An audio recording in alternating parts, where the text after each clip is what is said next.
है जल, जिसे हम अंग्रेजी में वाटर कहते हैं। जैसा कि हम सभी लोग जानते हैं कि जल हमारे लिए कितना इम्पोर्टेंट है और जल के बिना हमारा अस्तित्व ही नहीं है। पृथ्वी पर 71% भाग पर जल है और जल की जो 3 अवस्थाएं हैं वो हैं ठोस, द्रव तथा गैस।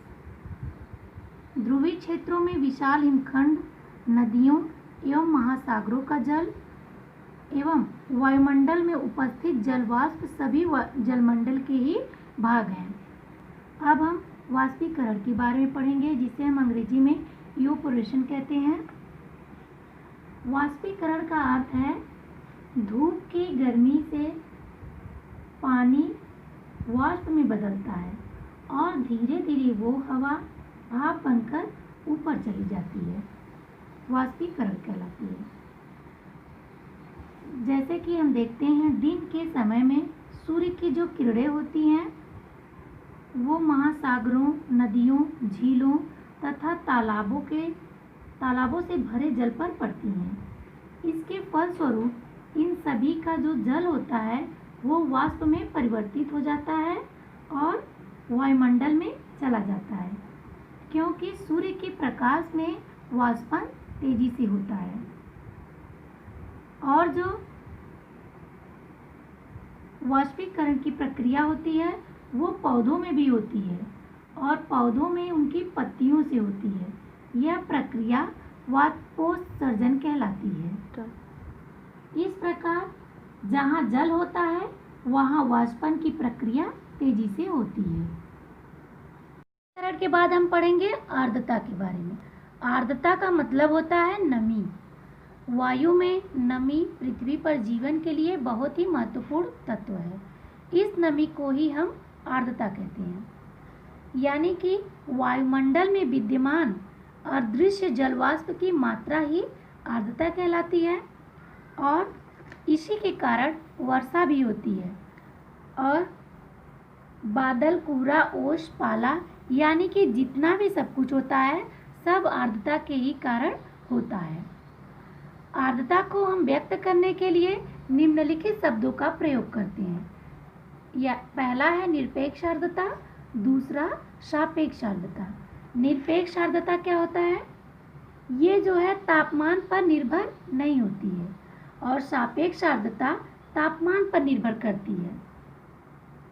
इसे हम हवा के प्रति घन मीटर नमी के रूप में व्यक्त करते हैं। और सापेक्ष आर्द्रता को मौसम के पूर्वानुमान में शामिल किया गया है और क्योंकि इससे मौसम विज्ञानी वर्षा होने या न होने की भविष्यवाणी करती हैं, जिसे हम अंग्रेजी में कंडेंसेशन कहते हैं। तो संघनन क्या होता है? जब पानी का भाप वापस पानी में बदल जाता है तो इस प्रक्रिया को हम संघनन कहते हैं। मतलब कि जल वाष्प का पुनः जलीय रूप में परिवर्तन ही संघनन कहलाता है। अब हम संघनन के कौन कौन से रूप हैं उसके बारे में पढ़ेंगे। तो देखिए, संघनन के रूप में ओस, पाला, कुहासा, मेघ आदि हैं। ओस क्या होता है? जब नमी पानी के बूंदों के रूप में घास या अन्य पौधों के आदि पर जमा हो जाते हैं तब ये ओस के रूप में जाने जाते हैं। अब है पाला। पाला जब संघनन की प्रक्रिया हिमांक बिंदु यानी कि 0 डिग्री सेल्सियस के नीचे होता है तो बर्फबारी होती है।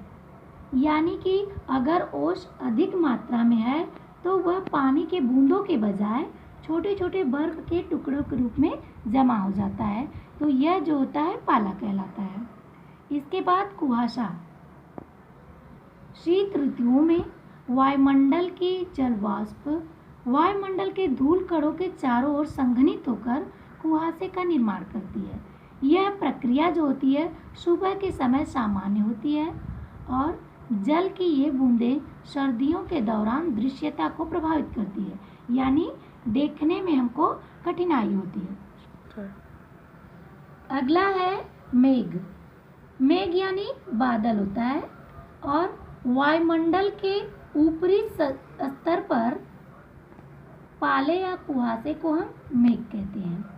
मेघ विभिन्न प्रकार के होते हैं, जैसे काले मेघ जो जल से भरपूर होते हैं, जिन्हें हम वर्षा मेघ भी कहते हैं, और श्वेत एवं भूरे बादल भी होते हैं। ये जल चक्र क्या होता है, जिसे हम अंग्रेजी में वाटर साइकिल कहते हैं। तो जब सागरों और महासागरों के जल पर सूर्य की किरणें पड़ती हैं तो वो जो जल होता है वो गर्म हो जाता है और गर्म जल वाष्प बनकर यानी भाप बनकर वायुमंडल में पहुंचता है, जहां इसमें संघनन की प्रक्रिया होती है।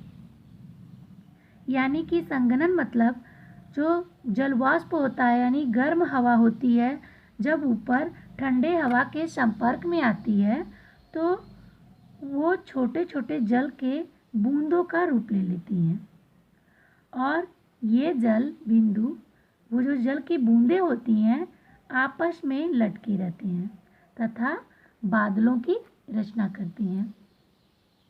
जब ये जल बिंदु आपस में चिपक कर यानी एक में मिलकर आकार में बड़े हो जाते हैं, तब ये वायु में लटके नहीं रह पाते तथा धरातल पर वर्षा के रूप में गिरते हैं, और फिर से वर्षा का जल प्रवाही जल के रूप में, यानी जो वर्षा का जल होता है वो फिर से बह के नालों से नदियों में पहुंचता है और फिर वहां से सागरों और महासागरों में जाता है। और यह जो चक्र होता है, ये साइकिल होता है, हमेशा चलता रहता है। कहने का मतलब ये है कि यह पानी का वह सफ़र है जो नदियों झीलों से चालू होके ऊपर आकाश में जाता है और फिर वर्षा के रूप में नदियों और तालाबों में वापस आ जाता है। और यह चक्र जो होता है हमेशा चलता रहता है। इस चक्र का ना तो कोई आदि है, यानी कि ना तो कोई प्रारंभ है और ना ही कोई अंत होता है। क्षेपण क्या होता है? तो संघनित जलवाष्प का गिरना अवक्षेपण कहलाता है। मतलब जल वाष्प के संघनन के कारण जो भी उत्पाद बनकर पृथ्वी पर गिरता है, जैसे वर्षा हो गया, ओला, हिमपात आदि, उसे हम अवक्षेपण कहते हैं। जब वायु में जल वाष्प की मात्रा अधिक हो जाती है और वे जल वाष्प की मात्रा किसी भी रूप में जब पृथ्वी पर आकर गिरने लगते हैं, वर्षा कहलाते हैं। कई बार ये बर्फ के भी रूप में गिरते हैं और कई बार जल की बूंदों के रूप में। ये दोनों ही क्रियाएं वर्षा कहलाती हैं। और इस वर्षा का मुख्य कारण जो होता है वो संघनन होता है। और ये वर्षा मापक यंत्र है जिसे हम रेन गेज कहते हैं। इससे वर्षा की मात्रा को मापा जाता है। और वर्षा जो है 3 प्रकार की होती है। संवहनी वर्षा, उच्चावच एवं पर्वतीय वर्षा जिसे हम कहते हैं, और चक्रवाती वर्षा। अब हम संवहनी वर्षा पढ़ेंगे। ये जो वर्षा होती है वो विषुवत रेखीय प्रदेशों में वर्ष भर होती है, क्योंकि दिन के समय सूर्य की जो किरणें होती हैं वो भूमि की सतह पर सीधी पड़ती हैं और धरातल के गर्म होने के कारण हवा जो है गर्म होकर ऊपर उठती है और अधिक ऊपर उठकर वायु जो होती है वो ठंडी हो जाती है और उनमें संघनन प्रारंभ हो जाता है तथा वर्षा होती है। विषुवत रेखीय प्रदेशों में संवहनी वर्षा कुछ ताप व आर्द्रता के कारण दोपहर में या दोपहर के बाद होती है और इस प्रकार की वर्षा के साथ आकाशीय बिजली भी चमकती है। उच्चावची वर्षा, जब नम पवनों के मार्ग में कोई पर्वत या उच्च स्थलाकृति आ जाती है तो उच्चावची वर्षा होती है। यानी कि जब उष्ण एवं आर्द्र हवाएं, यानी कि जब गर्म एवं नमी युक्त हवाएं पर्वतीय भागों में अवरुद्ध होती हैं यानी कि टकराती हैं, तो उनके ढाल के सहारे ऊपर उठने लगती हैं। जब यह वायु ऊपर उठती है तो यह ठंडी हो जाती है तथा अंत में संघनित होकर वर्षा का रूप ले लेती है। उच्चावची वर्षा को हम पर्वतीय वर्षा भी कहते हैं। तीसरा है चक्रवाती वर्षा। ऐसी वर्षा की जो उत्पत्ति होती है विभिन्न प्रकार के पवनों के मिश्रण के फलस्वरूप होती है। जब पवनें जो होती हैं तीव्र गति से ऊपर उठकर बढ़ने लगती हैं तो इन्हीं से चक्रवात और प्रतिचक्रवात की उत्पत्ति होती है। और ये तीव्र गामी पवनें जो होती हैं वो गर्जन युक्त बादल तथा वर्षा उत्पन्न कराती हैं।